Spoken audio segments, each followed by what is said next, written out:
I liked them all. Like, we had some great names. Al, we were talking about he works fast. He literally spit out on like on a message thread like 10 lines. We were going back and forth with about 1,000 different names. 1,000. Like, just kept hammering names at our Facebook group, our Facebook thread, over Messenger. And every time we had like anything, space shit, write it, type it down. But it's like none of them really jumped out at me. I remember Dwayne and I were talking about it, and I'm like, because Dwayne had a couple of good ones too, and it was like, you know, it could have gone that way as well.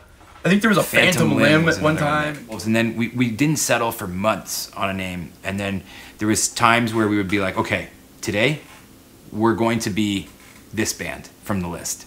We're going to see ourselves as this band, and we're going to rehearse today under this name. We'd say, who are we going to be tonight, you know?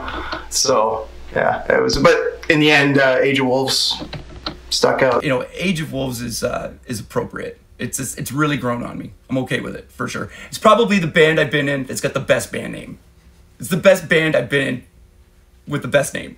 It was the easiest band I'd ever had to be in, because it was, and also quite difficult at the same time.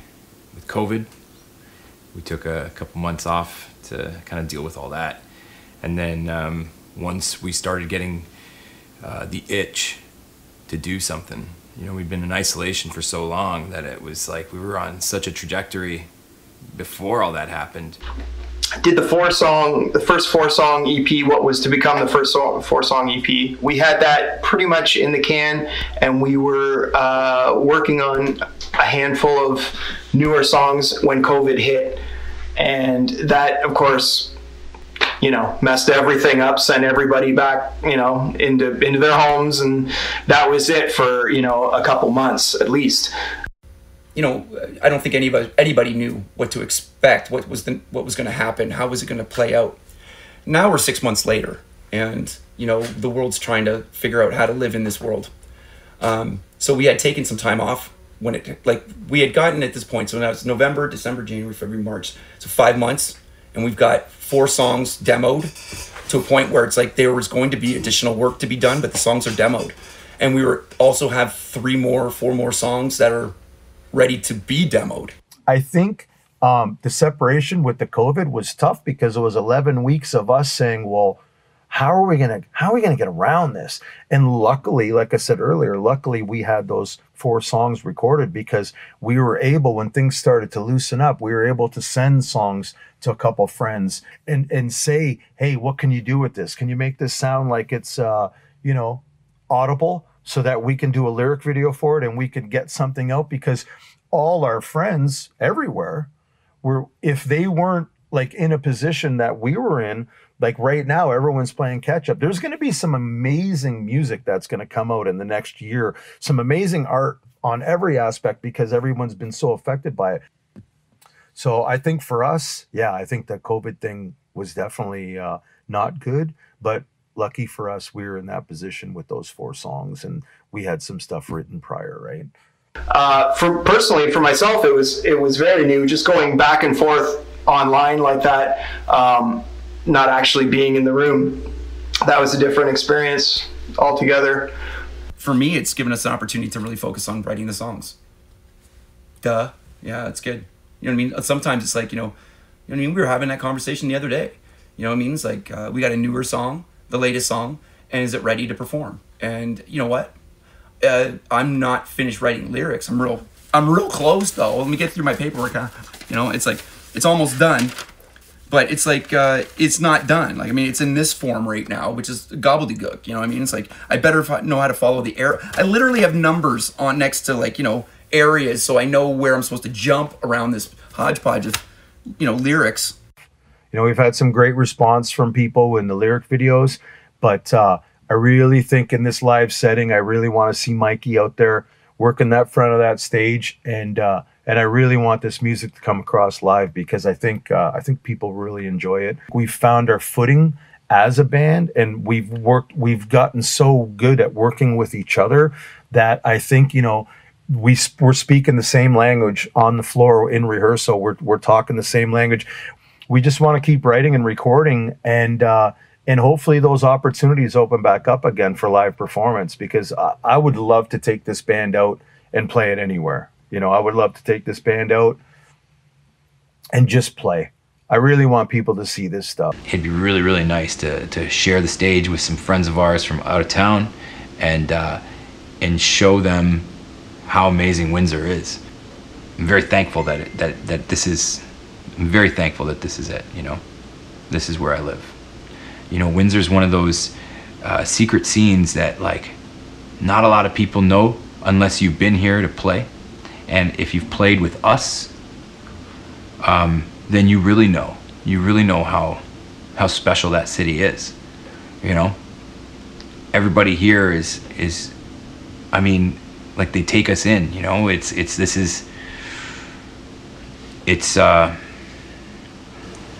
played everywhere, many places, and there's not one single, there's not a single vibe out there, I think, that is as unique. It's just the best. It's the best scene in the world to me. Clap your hands. Let me see you clap your hands.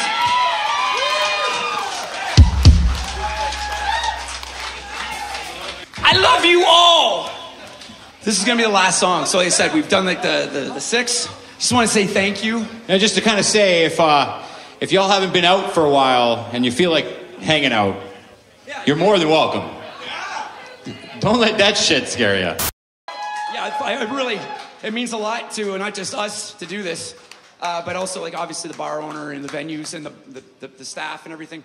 Like, I don't know how people are making it. Yeah, I really, honestly, God, don't know how people are doing it that own small businesses that are trying to make it get by right now. It's fucking crazy. It is crazy. But, like, I'll say this much. I got faith in science, not in a fucking book. The textbook, okay? So things are we're gonna figure it out, I'm sure of it. There's gotta be some faith in something. And I'll put it in fucking Einstein before I'll put it in fucking, I don't know, what's that Benny Hall guy? Like, wow, everybody, oh, faith healing. No, it's not. It's like, fuck, man, it's been 8 months since I've been to fucking rant and fucking preach to people, fucking like lay down the law.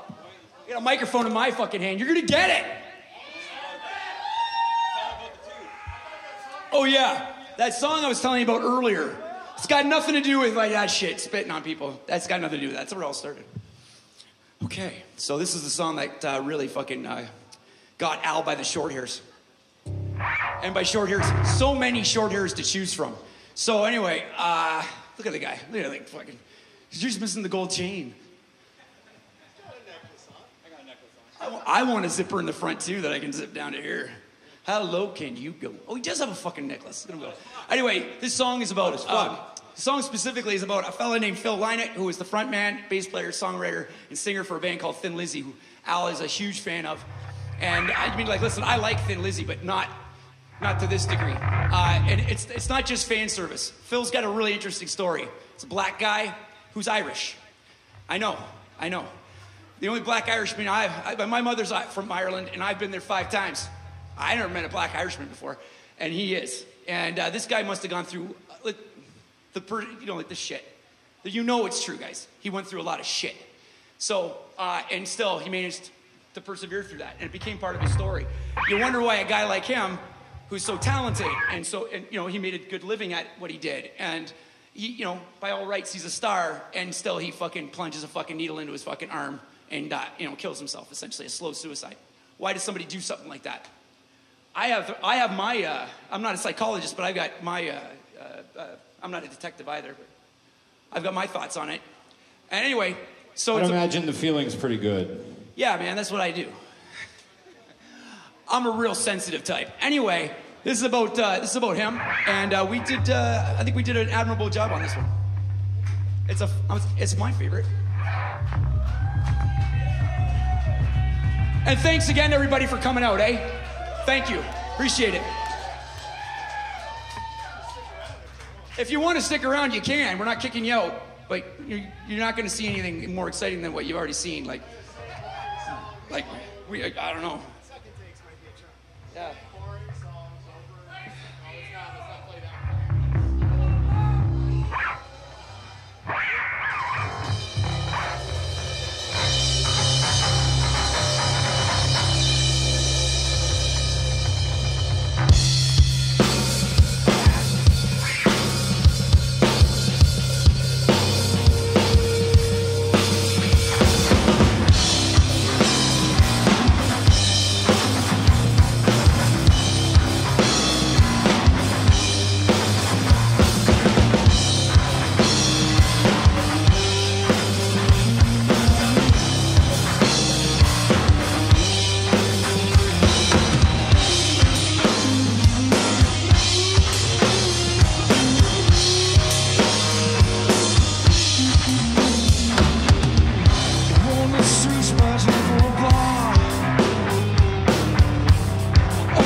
right, thanks a lot, everybody.